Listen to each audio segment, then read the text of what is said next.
El 3 de mayo del 2025 en Jamundí, muy cerca de Cali, al occidente de Colombia, el niño Lian José Ortúa Bonilla, de solamente 11 años de edad, fue sacado a la fuerza de su casa por varios hombres encapuchados.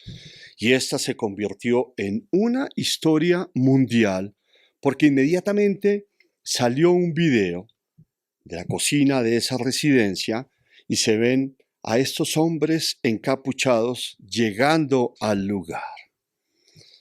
Y se lo llevaron. Fue mundial la noticia. Y la ONU inmediatamente exigió su liberación y solo fue dejado en libertad 18 largos días después. Y bueno, como siempre, también entran ahí las redes sociales a especular de qué era lo que había sucedido y por qué. Hoy se encuentra con nosotros Angie Bonilla, la mamá de Lian, y esto es importante decirlo. Hoy estamos grabando un domingo, tomó un avión y llegó hoy a las 7 de la mañana aquí a Bogotá, porque quería hablar con nosotros. Angie, gracias. Gracias por tu confianza y por querer contarnos tu historia. A ti, Rafa. ¿Y por la qué? oportunidad. ¿Por qué la quieres contar? ¿Por qué romper el silencio? Rafa, porque siento que es el momento de contar mi verdad, esa verdad que ha dolido tanto, porque cuando se habla desde la, la sevicia, porque eso sentí conmigo, de que muchas cosas no estuvieron bien y bien dichas y bien contadas, entonces siento la necesidad, más que por mí, por mi hijo, de contar mi historia, mi verdad. 18 largos días. ¿Cómo está Lian? Dios, es tan complejo porque ha sido demasiado doloroso el tema de Lian. Lian es un niño muy inocente, eh, y traté de cuidar mucho esa niñez como mamá para que no se expusiera, porque quiere uno cuidarlo como padre, yo como madre, eh, de pronto de esa vida real que a veces duele tanto. Entonces, creo que aún fue más doloroso porque habían cosas en Lian que él no sabía y le tocó de esta manera. Perdió su inocencia.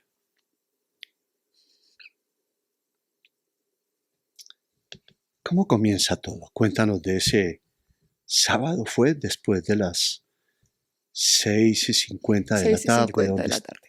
¿Dónde estabas tú? Eh, Ese día, como era normal, nosotros salíamos a trabajar todos los días de 8 de la mañana a 6 de la tarde. Mi hermano menor que vivía con nosotros, él es médico y pues casi siempre nos veíamos como en el mismo horario, todos, porque mm, como que era donde vivíamos, entonces era el momento donde nos veíamos, la noche. Mi esposo llega de trabajar como a las 6:30 de la tarde más o menos. Mi hermano también llega de trabajar. Yo ese día me quedé en casa y justamente ese día mi niña Crystal, mi bebé, la más chiquita, caminó. Entonces estaba muy feliz por eso y estaba grabando historias para Instagram contando ese acontecimiento que como mamá es algo como muy lindo para nosotros. Justamente a las 6:30 llega mi esposo y yo me dirijo a la cocina, le digo que voy a ir a prepararle algo de comer. Y él se sube con la bebé, porque yo la tenía en ese momento en la sala, y él la sube a su habitación a jugar con ella un rato. Mi hermano, el menor, el que es médico, queda en la sala y él se dirige a la cocina a decirme algo sobre cómo quería la carne. En el momento que él se levanta, él logra ver, porque la casa tenía como unos ventanales en vidrio, y él alcanza a ver, no sé si una sombra, no sé qué vio, porque todo es tan ligero, Rafa, que tú no alcanzas ni siquiera a entender, porque son segundos que se convierten en minutos y en horas, o sea, es impresionante la magnitud que trae un episodio de estos tan traumático. Entonces mi hermano lo que dice es, corran, corran que se nos metieron. Entonces cuando él nos dice eso, mi instinto maternal, mi instinto de familia, de proteger mi familia, me dice, corre por ayuda, porque justamente en el celular nosotros teníamos un grupo en la unidad donde nos hablábamos, todos los vecinos, y decía que llegaba caso de cualquier cosa, pues todos podían reaccionar. Entonces ese fue como mi pensamiento en ese momento, de buscar ayuda. Nunca fue como la gente pensaba, Rafa, de que me había escondido, no. Fue buscar ayuda por mi familia. Yo salgo corriendo por la parte de atrás que daba una puerta de la cocina al patio y corro atrás donde había mucha maleza, alambres, había swingla, eh, la maleza estaba muy alta. Yo corro con la niñera y mi mamá. En el camino yo veo que la niñera se frena y se devuelve. Y mi mamá corre conmigo hasta un punto. Y yo sigo corriendo porque yo decía, yo puedo correr más rápido que ella para buscar esa ayuda que necesitábamos, que yo sentía que necesitábamos. Y yo me subo por una pared, Rafa, que humanamente no sé cómo lo hice. O sea, yo creo que la misma necesidad de buscar esa ayuda. Yo me subo esa pared y me vuelvo,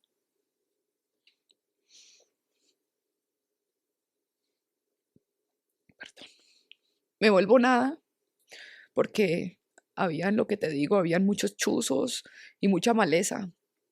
Pero en ese momento yo no sentía dolor, porque la necesidad era maternal, era busca ayuda, busca ayuda. Yo corro, cuando voy corriendo, que logro subir el muro que te digo, suenan los disparos.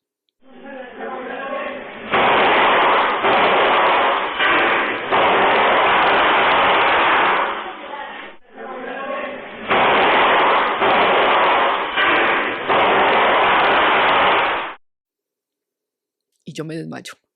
Algo pasó en mi mente.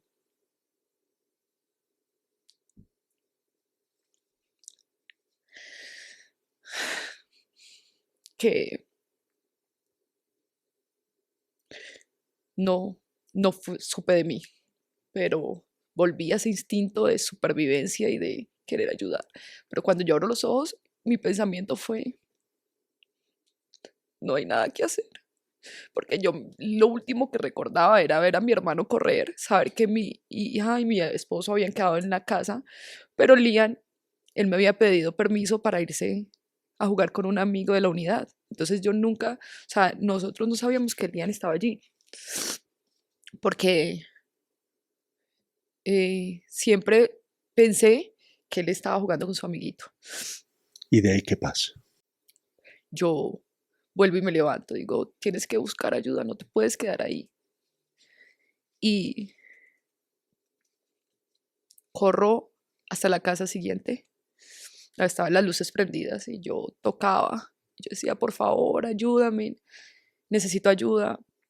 Mi familia, algo pasó con mi familia y no, no hubo como esa ayuda. Y yo entiendo hoy, después del dolor, que tal vez Le no dio es miedo. fácil, claro, no es fácil, no es fácil, y lo que te digo es una situación que no entendemos hasta que nos pasa, porque una cosa es hablarla desde acá, desde por qué no se hizo, por qué hiciste, por qué no se hizo así. No, eso son cuestiones de segundos, donde ni siquiera tú mismo entiendes qué pasó y cómo lo hiciste. No te abrieron y qué hiciste. Volví a correr para otra casa. Yo corría y resulta de que la siguiente casa era como una loma.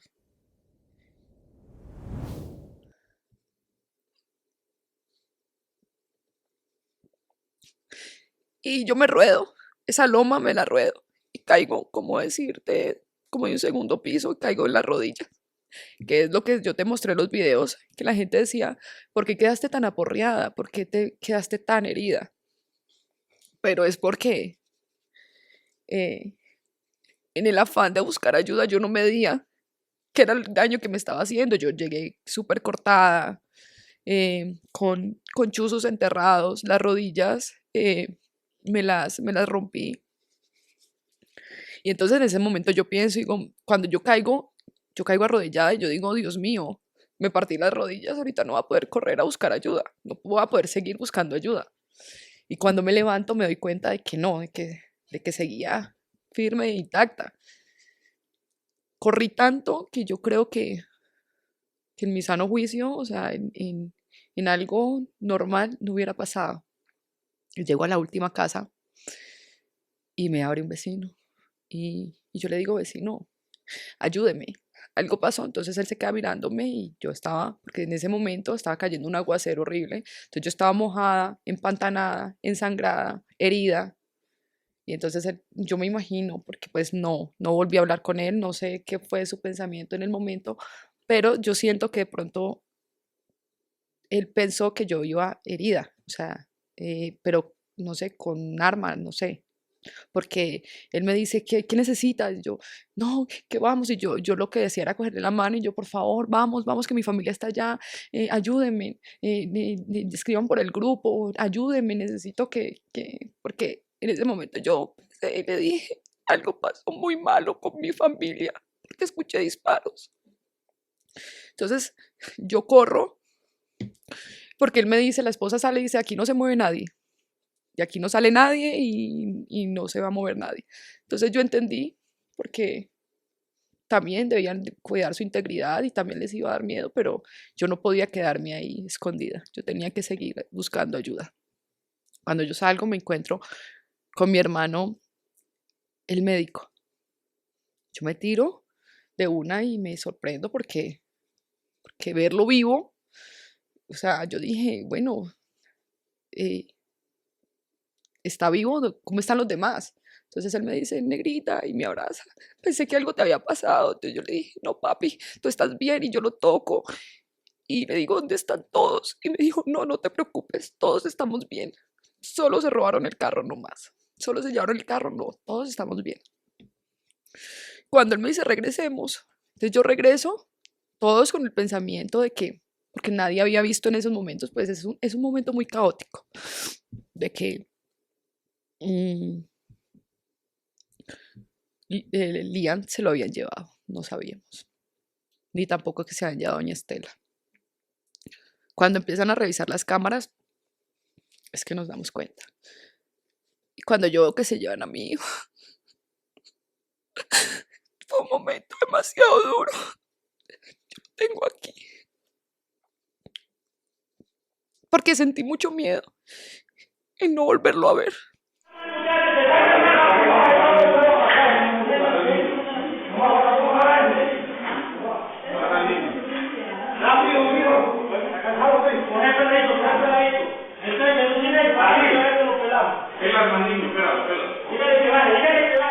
Él se lo llevan, no estaba donde los amiguitos, no había regresado. ¿Él dónde estaba? Estaba en su habitación, estaba jugando. En la parte de abajo su habitación quedaba como en el sótano. Eh, allí, yo creo que la misma inocencia lo sacó. Porque lo que le digo, si yo tal vez eh, le hubiera enseñado otras cosas, a de pronto a resguardarse, pero pues A no, esconderse, ¿no? a Pero esconderse. Pero no, él dice que escuchaba los disparos y que él escuchó los disparos y que pensó que algo malo le había pasado a su familia y que quería, digo yo, que se lo llevaran o a él o que, no sé, o salir a o ayudar. salir a ayudar, exacto, no sé qué en su mentecita se le cruzó, o sea, no supe. Él salió con los brazos Con los allá altos, bracitos, me dijiste sí, tú. él sale con los bracitos abiertos como, no estoy solo, soy un niño, me imagino que quiso mostrar. Y pues ya ahí se desencadena todo esos 18 días de dolor. Se lo llevaron solo. Se lo llevaron con doña Estela, con la niñera. La niñera. Sí, En la cocina se ve en el video que estás tú, está tu mamita y está doña Estela, cuando tú sales a correr.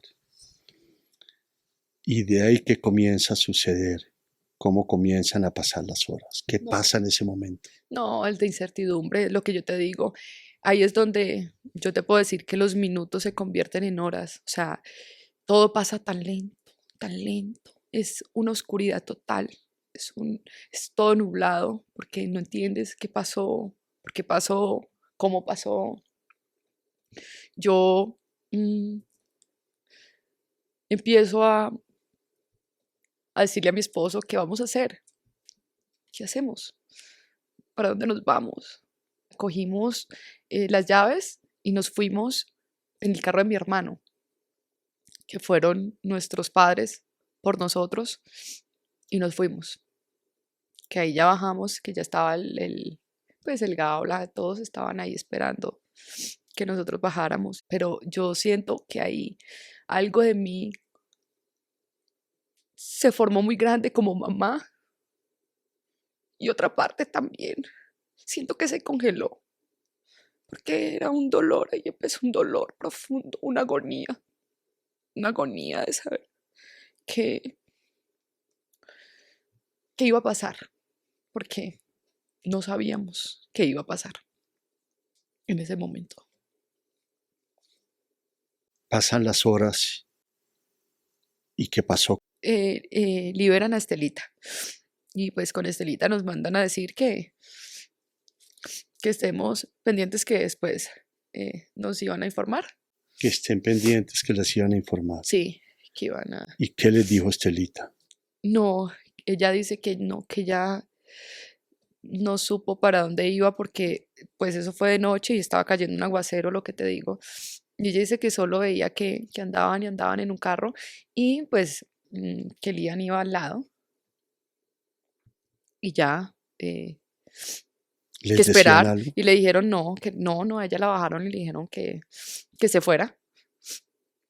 Y ya, ella, o sea, como que lo separaron a ella de Lian. Entonces, solo ella supo de él un momentico y ya después estuvieron mm, en diferentes lugares. A ella o sea, ella la dejan ir rapidito. ¿Y qué pasa de ahí en adelante? No, ahí, pues, eh, a los 2 días, eh, Lian se sabía el teléfono de mi mamá, que también es muy importante. No sabes lo que sirvió que mi hijo supiera un número de teléfono, porque pues por ahí se comunicaron y dijeron que Lian estaba bien y que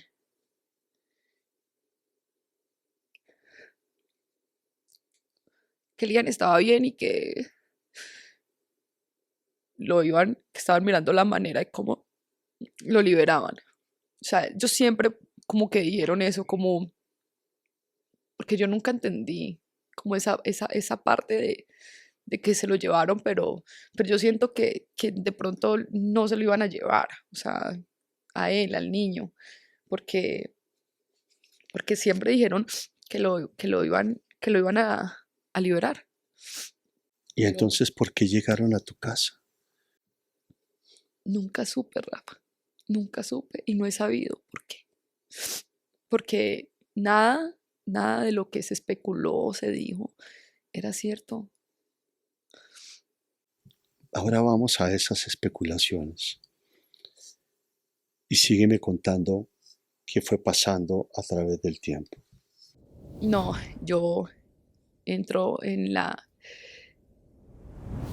esa angustia de mamá, lo que te digo, es algo que yo no escribo, es que no te lo puedo escribir ni siquiera con palabras, es un dolor en el alma, te arde. Mira, yo tenía heridas por todo el cuerpo y esas heridas no me dolían, se me infectaron y no me dolían de solo pensar en cómo estaba Lian, si dormía, si comía, si, o sea, cómo estaba, cómo estaba mi hijo. Y las heridas se me infectan. Y llega un momento donde llevamos 3 días sin saber de Lian. Y yo empiezo a desesperarme como mamá. Yo decía, ¿por qué? O sea, ¿qué pasó? ¿Dónde está? ¿Cómo está? Empiezo a desesperarme y entro en una angustia. Y entonces mi esposo toma la decisión, porque mi hermano, el que te digo que es médico, me vio las heridas y me dijo, tú no estás bien, necesitas y ocupas de una clínica, no te puedo medicar más, tienes que ir a una clínica. Y ahí es donde me llevan a la clínica y me hospitalizan por 3 días. Y me, me sedan, porque el médico, el psiquiatra, sintió que era necesario, porque llevaba muchos días sin dormir, sin comer y, y con esa angustia que te digo, que era desgarradora, era una angustia constante, pensamientos catastróficos, porque lastimosamente yo soy una mujer de fe, soy una mujer muy espiritual, pero en ese momento entras a pelear hasta con tu fe, porque, porque es que es un hijo y es no saber en qué condiciones está, cómo está, y más que tú sabes las cosas que pasan y que uno siempre como que tienes en la mente y qué va a pasar o qué está pasando. Ellos hablaban que lo iban a liberar, pero naturalmente ya las autoridades estaban ahí, Sí, sí, el sí. ejército Sí, rodeando sí, la sí. zona y Sí, todo ellos eso. estuvieron puestos pues, a mirar de qué manera se podía hacer, que fue lo que se vio en las redes sociales, si se hacía de la manera humanitaria o si se hacía con Cruz Roja o con la ONU. Entonces, Ahí está la Defensoría del Pueblo. Habían muchos sí, sí, sí, organismos sí, sí, involucrados y también había una gran movilización en sí, sí, Cali, en sí, sí. Jamundí, de personas que llevaban a cabo plantones exigiendo Que es algo la liberación de Lian. que hoy, Rafa, te digo, lo agradezco tanto como mamá, agradezco tanto esa parte humana que sacó en muchos colombianos, porque, porque muchos, así como dijeron cosas como, por ejemplo, porque yo no estaba en las marchas, porque no conocen esa parte, ese dolor, es que esto es un vía crucis. Esto es algo doloroso, es algo que cuando lo vives y te toca el alma, o sea, te toca más allá de la profundidad de tu ser. Y eso pasó, que yo con lo de Lian, cuando yo veía las movilizaciones, yo decía, wow, o sea, porque a mí me las mostraban en medio, yo me acuerdo, te voy a contar esto, en la clínica, en el segundo día, empezaron como a quitarme en el sedante, entonces me mostraban, mi esposo me decía, "Amor, mira, la gente como tan bonita, mandan a hacer camisetas y cosas por Lian, y yo pensaba y decía, ay, Dios santo, ¿qué es esto? O sea, yo no sabía que era mejor, si que me durmieran de nuevo o que me despertaran. O sea, no sabía que era más doloroso. Si están en la realidad, que fue la que buscó el psiquiatra ya al tercer día, que dijo, no, hay que ya quitarte el sedante, tienes que, tienes que hacerlo. Y yo decía, dale, doctor, por favor, yo necesito salir. Porque siempre ellos decían que era con la mamá que se entendían. O sea, que era la mamá la que, Los que se lo habían sí, llevado. que era con la mamá la que se lo entregaban, era la mamá la que necesitaban pues que estuviera para... Entonces yo decía, yo tengo que estar bajo mis cabales, bajo mis fuerzas, o sea, en las que me quedaban. ¿Cuándo llega ese momento en donde tienes ese contacto con Lian y sabes que está bien? Un día con las personas de la ONU, Lian tiene una condición. Yo le digo al de la ONU que mi niño sufre de asma crónica, o sea, que había que tener mucho cuidado con él. Entonces esa era más mi preocupación, o sea, que Lian allá hiciera alergia a algo y no alcanzaran de pronto a bajarlo, a traerlo o no hubieran los... Entonces yo le dije a los de la ONU que necesitaba que ese medicamento llegara, que por favor, como mamá se los pedía. Y efectivamente lo recibieron y se lo dieron. Porque él me dice que en el tiempo que estuvo tuvo sus medicamentos. Más tarde me cuentas lo que él te dijo. Ok. Y tuviste una videollamada con él, Sí, me decía. me lo dejaron ver en una ocasión. ¿Cómo fue eso? No, fue muy corto. Fue 20 segundos, creo yo, más o menos. Y lo vi de lejos y a través de una pantalla. Y tú sabes, las emociones nos fallan. Y yo en ese momento sentí que me desesperé. Yo le decía, hijo, mírame, mi amor, acá está mamá. Mamá está acá. Y mamá quiere que vuelvas. Y él me dijo, solo escuché que dijo, mamá, no más, porque se cortó la llamada. Y entonces ahí ya me escribieron y me dijeron para que sepas que Lian está bien. Y ya. No volví otra vez a saber de él durante un tiempo. Entonces todos pues me decían que teníamos que esperar, porque pues era un proceso de que no se podía entregar a cualquiera. Es más, pues ya se había vuelto un poquito mediático, un poquito no, muy mediático. Entonces que habían que pues activar todos los protocolos para su entrega. Pero era algo desesperante, o sea, muy agobiante. Y llega el 21 de mayo. ¿Dónde estabas tú?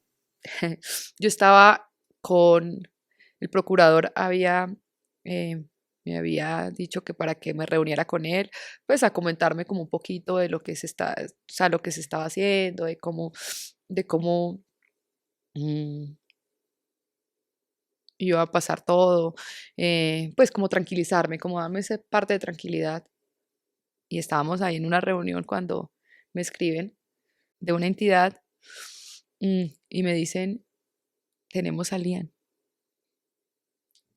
Yo creo que ese día yo volví a nacer, porque yo quería tocarlo, quería verlo, quería sentirlo, o sea, ver que estaba bien, que esa pesadilla se había acabado. Y yo empiezo a gritar y todos empiezan, ¿qué pasó? O sea, y yo, mi hijo, tienen a mi hijo, ya lo tienen en las manos, yo me tengo que ir y todos, no, pero espérate, así no te puedes ir. Y yo, no, salí. El protocolo era que se lo llevaban para la clínica, que fue donde se lo llevaron y donde yo recibí a mi hijo, donde lo vi por primera vez después de 18 días. Y llegas a la clínica. ¿Y qué sucede ahí cuando lo ves? No, Dios mío, yo creo que yo lo abracé. Yo creo que yo me fundí en ese abrazo. Volvimos a quedar en uno solo. Y yo me desvanecí y empecé a tocarlo. Yo le tocaba sus piernas, sus manitos. Le daba besos por todo el cuerpo.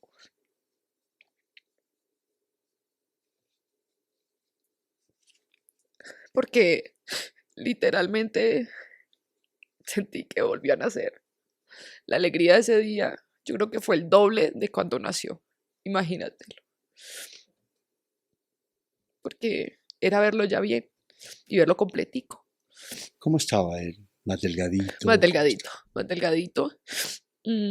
Lo vi más delgado, lo vi eh, muy calladito, como muy agobiado, mm, pero muy valiente, porque, porque él me tocaba y las manos se las sentía muy heladas, muy frías, y como, eh, como mamá, todo ya está bien, ya así lo sentía, como ya todo esto va a pasar, ya quiero que esto pase, así lo sentí, así sentía Lian. Y lo revisaron, los médicos lo revisaron completamente, que estuviera en buen estado, pues, de salud, que todos los protocolos que hacen. Y entonces el médico me dice que no ven la necesidad de dejarlo hospitalizado, porque veía que Lian estaba muy ansioso para irse para su casa. Entonces me dice, yo creo que lo ve el psiquiatra y Lian se puede ir para casa contigo. Y nosotros muy felices porque pues Lian iba a volver a su realidad, a su mundo, de donde pues no debió haber sido sacado. Y, y me dijo, me acuerdo tanto que en esos días él estaba por cumplir años, que quería un avión. Y nosotros, pero él quería un avión en específico, o sea, un avión con estas características. Y nosotros fuimos a conseguírselo y todo el tiempo en la clínica jugó con ese avión. Porque él quiere ser piloto.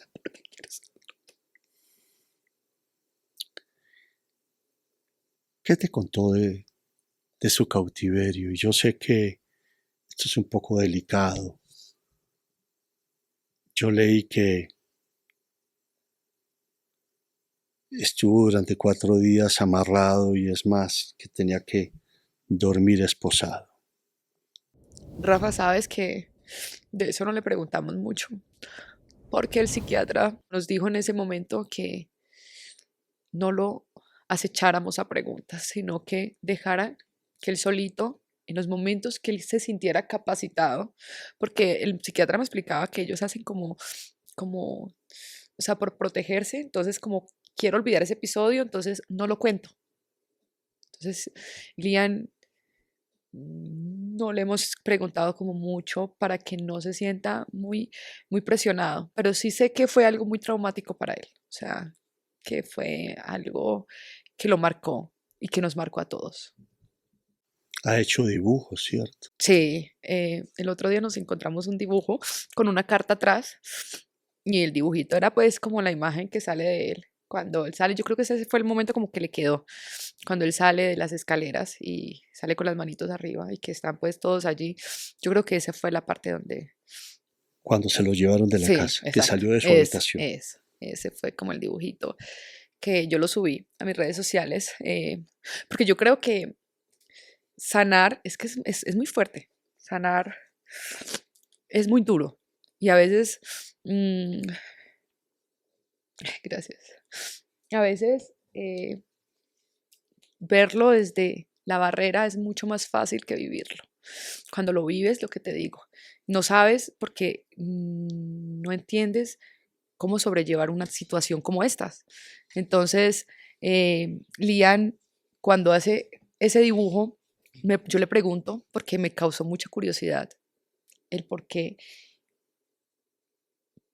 mm, ese momento, o sea, que si ese había sido como el momento. Y entonces me contestó, y atrás de la carta decía eso, o sea, que la parte donde había sentido mucho miedo era donde él había subido, que no sabía qué se iba a encontrar, o sea, el porqué de los disparos, sino de qué se iba a encontrar. Entonces, yo siento que ese es por eso el dibujo, por eso él como que plasma ese momento, porque es como el momento donde siento yo que quedó como el momento de choque para él. Cuéntame lo de la Virgen. Lo de la Virgen es maravilloso. Yo creo que Dios ese día obró de una manera sobrenatural por nosotros. Eh, yo soy mariana, o sea, yo amo mucho la Virgen María. Dios está en mi primer lugar, o sea, es quien dirige mi vida y la Virgen María quien intercede por mí ante su Hijo. Ese día yo siempre ando con este rosario.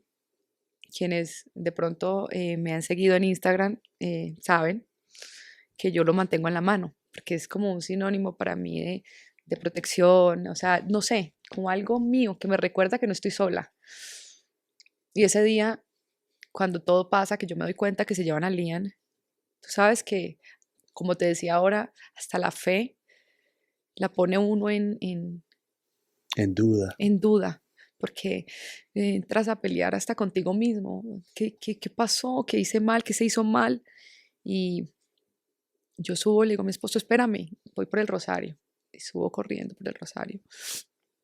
Cuando veo mi rosario, el Cristo, uno de los tiros que entró, quedó con el Cristo, o sea, quedó crucificado y se partió de mi rosario. ¿Tú habías dejado el rosario El dónde? rosario donde yo ponía mis cosas, mis accesorios. Ahí lo tenía metido en una gaveta. El tiro entra por la gaveta y cae en el Cristo. O sea, fue algo maravilloso, porque quienes conocemos la espiritualidad sabemos lo que significa. Y esa carta me la dejó Dios diciendo que yo nunca estuve sola, ni mi familia estuvo sola. Y sigues con ese rosario que ya no tiene el Cristo. Sí, sí. Y pues me han dicho que, que me lo quite, pues porque ya de pronto cumplió su misión, pero yo quiero hacerlo cuando me sienta segura, cuando haya pasado el río, porque sé que eso va a pasar, Rafa. Han pasado solamente 5 Sí, meses. sí. Y ahora vamos a lo de las redes sociales. Y decían que eras una mala madre porque te habías escondido. Yo creo que, Rafa, juzgar y criticar a través de una pantalla es muy fácil. Hablar sin conocer una verdad es fácil, pero cuando lo vives y lo experimentas y lo ves desde la otra manera, yo nunca, nunca, como que mi pensamiento fue esconderme. Al contrario, yo creo que, porque ahí yo te mostré los videos de cómo quedé. O sea, a mí no me cabía una herida en el cuerpo. O sea, yo creo que yo viví la flagelación porque todo el tiempo busqué esa ayuda. O sea, quería que, o sea, que hubieran personas que nos ayudaran, que llamaran, no sé, a la policía. Ese era mi afán. Yo nunca me escondí, Rafa, sino que la gente hablaba desde su desconocimiento, desde lo que se imaginaron o vieron, solo por un video que vieron, obviamente, que yo corrí, porque si eso es algo, eso es un instinto. Si yo te digo en esos momentos, corre, tú no me preguntas por qué yo te estoy diciendo que corras, tú corres, porque yo te lo estoy diciendo. Es el video que se ve que tú sales corriendo, que Exacto, estás con tu porque mi mamá y hermano está grita con... y dice, corran, que se nos metieron. Entonces cuando él dice eso, obviamente, yo corro a buscar ayuda, corro a buscar esa ayuda que necesitábamos todos, porque qué valía yo quedarme. Y escriben, pobre niño, la mamá que le tocó. Así de cruel está el mundo, así de cruel. Y algunos de estos comentarios en las redes sociales aparecen por tu relación con el papá del niño, José Leonardo Ortúa.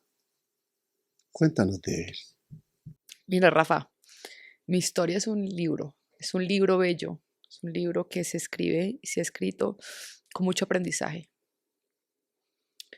Yo conozco al papá de mi hijo en el 2010. Mi mamá tiene una enfermedad de base que se llama colitis ulcerativa en fase aguda, o sea, es una colitis crónica. Resulta que en el 2010, en septiembre del 2010 más o menos, mi mamá entra en una crisis de la enfermedad. La enfermedad son sangrados y se complica, se agrava. Entra en cuidados intensivos, en coma, mm, y ahí entra el papá de Lian, que lo conozco para ese tiempo, que también él tenía algunas situaciones de salud graves también. mm, Tenía 42 cirugías, o sea, estaba súper enfermo. Y entra a ser como un aliciente. Nos empezamos a conocer primero como amigos y a ser como ese apoyo para mí en la situación de mi mamá. ¿Qué edad Entonces, tenías tú? 19 años, 20 años tenía. Era muy, muy joven. Eh, Empezamos a conocernos como amigos. Él en inicio me dice que se llama Marcos. Yo, Marcos era mi amigo, con quien empecé a ejercer como una relación bonita, de apoyo, de mira, yo me recuerdo que me decía, mira, yo tengo todas estas cirugías y aquí estoy, no te preocupes que tu mamá se va a poner bien. Entonces, ahí empieza ese lazo de agradecimiento y a verlo con otros ojos, a él a verme con otros ojos y empezamos una relación. En inicio, Rafa, eh, yo no sabía mucho de Marcos, porque así me dijo que se llamaba. El que decía que hacía. Yo creo que yo no le preguntaba mucho por lo mismo que lo veía enfermo, o sea, él permanecía casi que en la clínica porque mantenía muy grave. Él usaba nutrición parenteral, entonces como que preguntarle a una persona que tú lo ves y está lisiado, entonces como que en inicio no, después que yo lo que te digo empieza a recuperarse, porque también venía de una cirugía de estómago, empezamos a hablar y ya yo empiezo a ver, porque uno no es bobito, ni tampoco yo voy a vender una historia o venir a decirte aquí, no, es que, no, no, porque yo siempre he dicho que uno debe aprender de sus historias, y esa es mi historia, y de ella aprendí, porque cuando él muere, porque ahí comenzamos una relación, fue muy corto todo, 2 años y medio, fue muy corto. Te enamoraste de él. Sí, claro. Yo creo que eh, era un hombre especial, o sea, de flores, de especial. Entonces conocí esa parte de él humana y ya después como que desligarme fue un poco más difícil. Y lo que te digo, yo no voy a vender aquí una historia, decirte, ay, no, es que, no, porque yo cuando vine a sentarme aquí era contar mi verdad. Y esta es mi verdad, ¿Y qué te diste cuenta que era? que tal vez estaba en negocios que no eran tan buenos porque pues eh, supe de que tenía orden de captura, pero lo que te digo, ya había pasado el tiempo. Es más, ya éramos novios, ya llevamos 10 meses. Era narcotraficante. No sé si narcotraficante, pero sé que era una situación difícil con él. Entonces, ¿Te sentías como atrapada, como que estoy enamorada sí, o sí, no le claro. diste tanta Y de pronto importancia? no, y de pronto lo que te digo, ya eh, también me ganó, que estaba muy, muy, muy joven, ¿me entiendes? O sea, no justifico porque yo no voy a justificar, eh, porque cada acción tiene una reacción. Y yo pienso que en su momento, no lo voy a llamar un error, Rafa, porque llamarlo un error sería faltarle el respeto a mi hijo, porque esa relación me quedó, mi hijo, que ha sido maravilloso para mí y ha sido un rescate en muchos momentos de mi vida, como ese. Cuando él falta, yo tenía 8 meses de embarazo. Lo que te digo, eh, llevar esa situación no fue fácil, porque tan niña, quedar embarazada, nos casamos, yo era casada, al año nos casamos y él fallece al año y medio. Te casaste y quedaste embarazada. Sí, quedé embarazada. Em, Quedé embarazada de mi hermoso hijo, porque Lian no es su papá, no. Lian es un niño maravilloso, criado bajo todos los fundamentos del amor.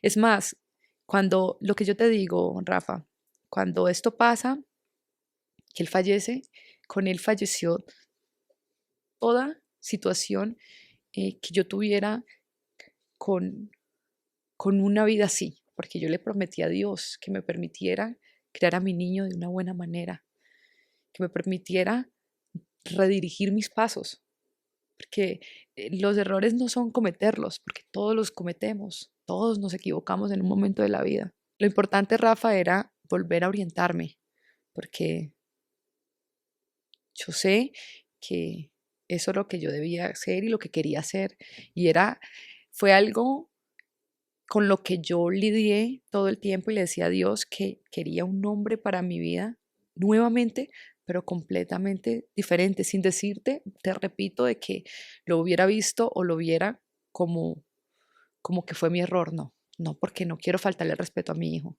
Le quitaron la vida a él cuando tenías cuánto de embarazo.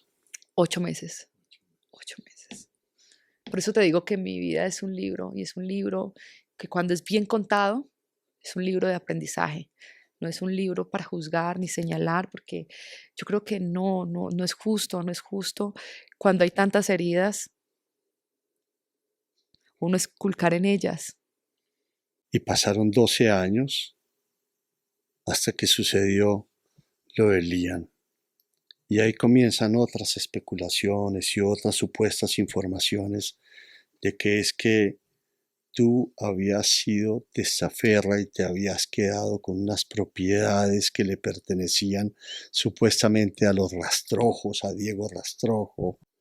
Rafa, fue tremendo, o sea, eso fue levantarme y estrellarme de frente con una situación tan dolorosa, tan, porque me arrastraron como mujer, como ser humano, como persona, como mamá, porque te digo, o sea, claro, este es mi pasado y te lo conté y te lo estoy contando y les estoy contando mi pasado, pero mi pasado era eso, fueron esos 2 años y medio y ya, ahí quedó.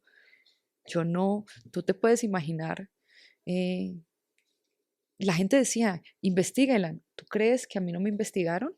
Yo creo que yo fui la primera investigada cuando se llevaron a Lian. Que pongan en los ojos. ¿Tú crees que no estaban los ojos puestos en mí?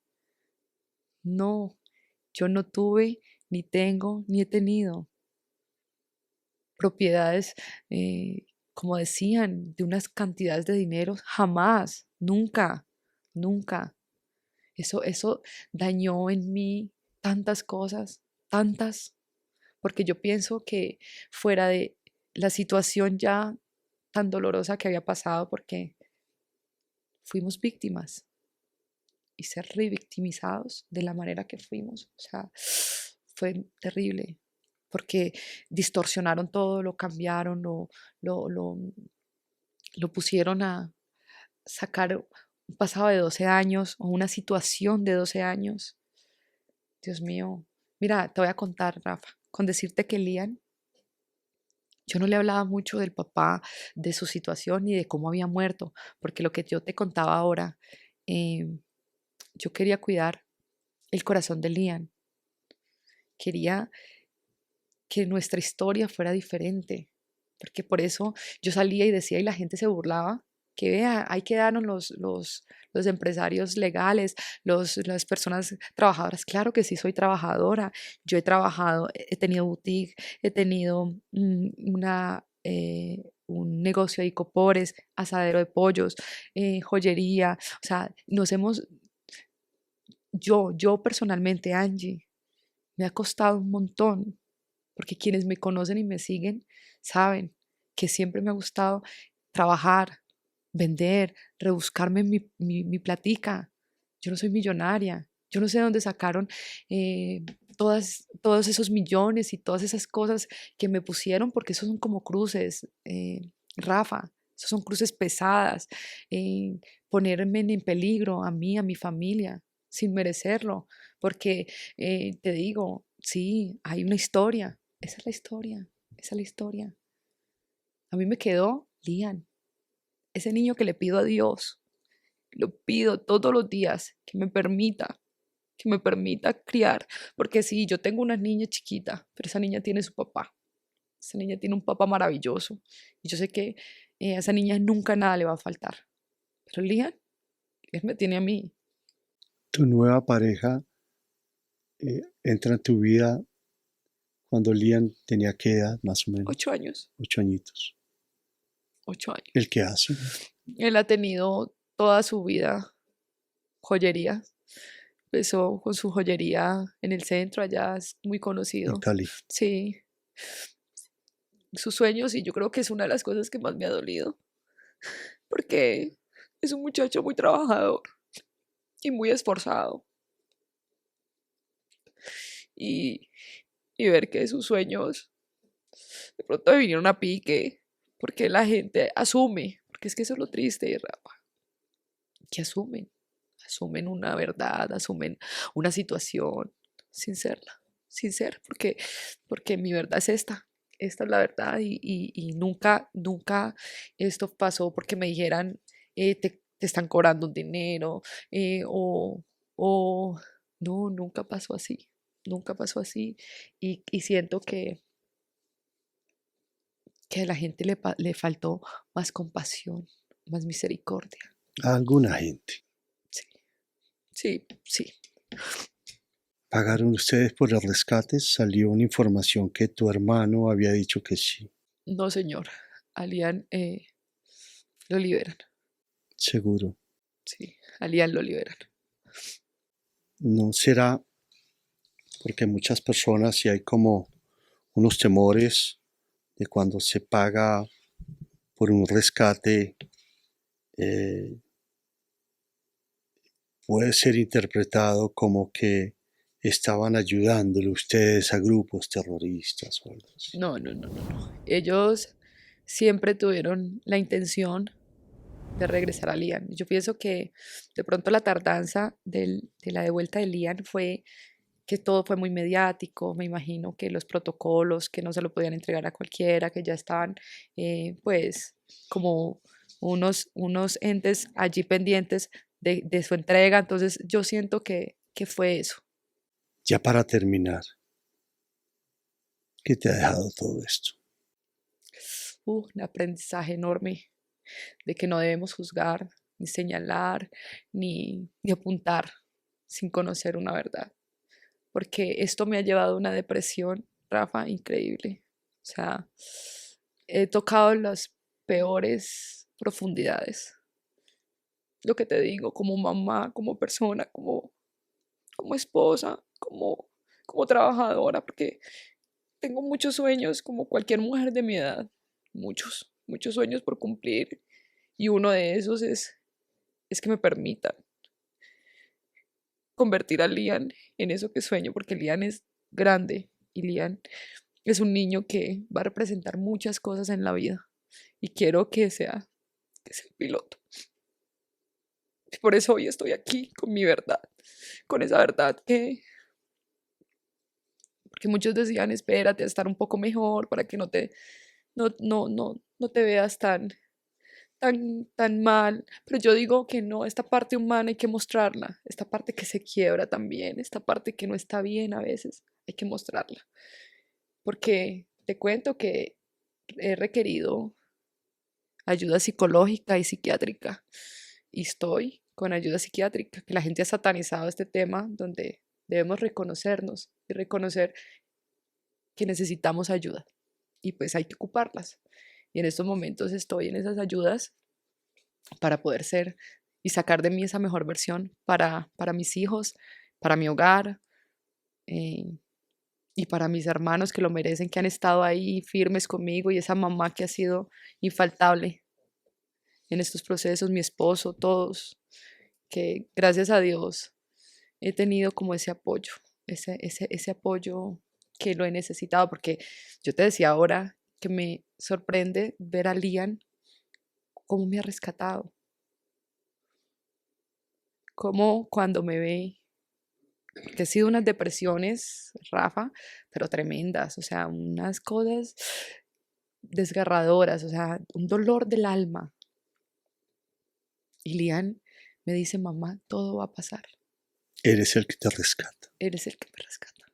Y yo le creo, todo va a pasar, todo va a pasar. Y se fueron ustedes de Jamundí y de Cali y los amiguitos de Lian. No, para Liam fue un choque, te voy a contar, Rafa, fue tan triste. Es que esto desencadenó un dolor tan grande para él, o sea, fuera de lo que ya se vivió, lo que le tocó vivir después. Liam se graduó de quinta primaria en junio de su colegio donde estudió desde kinder con sus amiguitos y con su mejor amigo Franco, que lo extraña a Franco un montón, porque me dice, mamá, cuando nos toca irnos, nos vamos para, para, salimos del país. Y entonces yo le digo, hijo, fue justamente su cumpleaños, con una capucha, como no debió irse nunca, porque Elian es un niño bueno. Y le dije yo, ¿qué más extrañas? Y me dice, mamá, a Franco, quisiera volverlo a ver, porque no pudo ver ni siquiera su grado. Ahí quedó la toga, porque se graduaba de quinta primaria y no pudo pasar. De su colegio mandaron un diploma a, a la valentía, al niño valiente. Entonces, todo se hizo así. Ya para Liam fue un cambio porque no fue no volver a ver sus compañeros, ni su casa, ni su país, ni su ciudad. O sea, fue un gran cambio. Cambio que nos ha dolido un montón. Porque lo que yo te decía, cuando se hace desde la injusticia, porque yo sé que no soy perfecta y que he cometido errores. Tal vez errores que, que uno dice en el caminar, "Ah, bendito", pero hacen parte de la vida porque no podemos llevar una vida en línea. Tenemos nuestros aciertos y nuestros desaciertos. Pero en lo que cabe, siento que yo he sido un buen ser humano. Yo no le hago daño a nadie, no le he hecho daño a nadie. Mm, Soy una mujer que quiere sacar esos niños adelante. ¿Por qué yo nombro más a Liam? Porque vuelvo y te repito, Liam es mi responsabilidad. Y siempre he sentido o sea, tengo que trabajar por él. Y ahora siento que tengo que trabajar el doble. Entonces necesito rescatar a esa Angie, volver a sacar esa persona que se fue ese 3 de mayo, volverla a traer aquí con firmeza para que cuente su historia desde el amor, desde el perdón, para enseñarle a Lian que también se puede vivir desde las Gracias. heridas. Gracias a ti. Y ayúdale a ser piloto. Ay, Pero antes de eso, que vuelva a ver a Franco. ay, sí. Gracias. Gracias por confiar tu historia más allá del silencio a mí. Gracias por ese privilegio. Gracias a ti por escucharme y quiero decir que yo sé que Lian va a ver esta historia porque te lo dije. Hoy esto lo hice por él, para que él no se vaya a sentir avergonzado, ni de su vida, ni de su mamá, ni de su familia. Seguiremos trabajando por él y para nuestro hogar. Gracias, Rafa. Gracias por confiar en mí. Muchas gracias. A ti. Hola, ¿qué tal? Quiero hacerles una gran invitación a una de las ferias del libro más espectaculares de América Latina, la Feria Internacional del Libro de Cali, Colombia, que se va a llevar a cabo del 24 de octubre al 3 de noviembre en la sucursal del Cielo, sí, en Cali.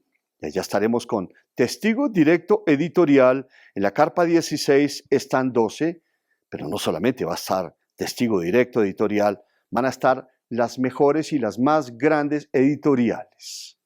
Esta es una feria del libro espectacular y allá los esperamos.